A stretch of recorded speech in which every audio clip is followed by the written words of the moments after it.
One night, after much tossing and turning and staring at the ceiling, a man hugged his pillow and prayed.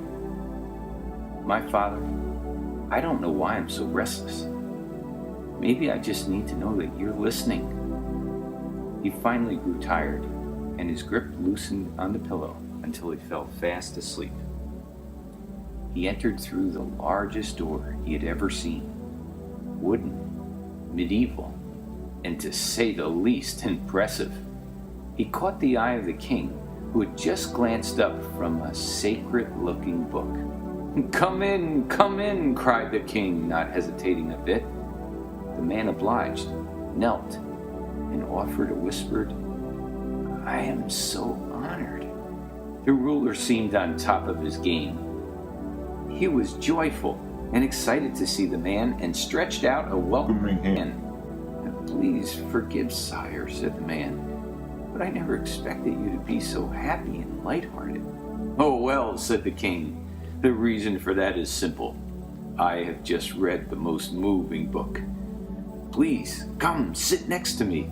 I've been eager to talk with you, as I know you have much on your heart and mind to speak to me about." The man's mind raced and stood still at the same time. Here he was, in the presence of the king, a moment he had waited for. But now, how could he squeeze everything that was in his head into one conversation? Surely the king's time must be limited.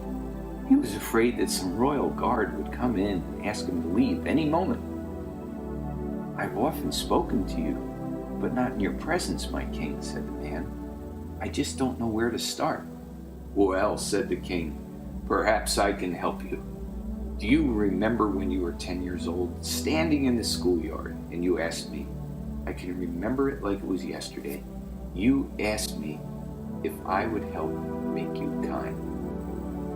The man's eyes welled up, and he began pouring out his heart to the king.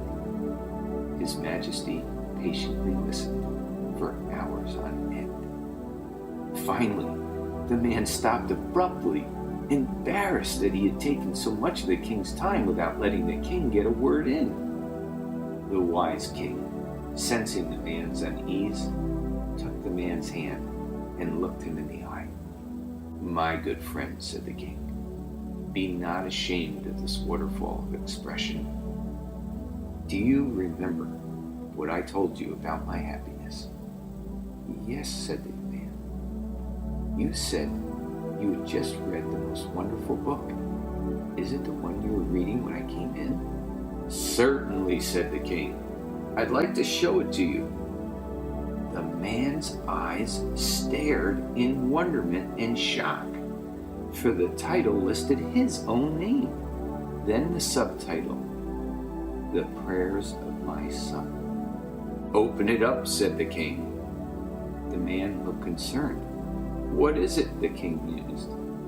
"Some of the writing is so smudged I can hardly read it," replied the man. "Oh," said the king, "a few of my tears did fall, some of joy and some of sorrow. But I can tell you one thing, my friend, it's the best book I've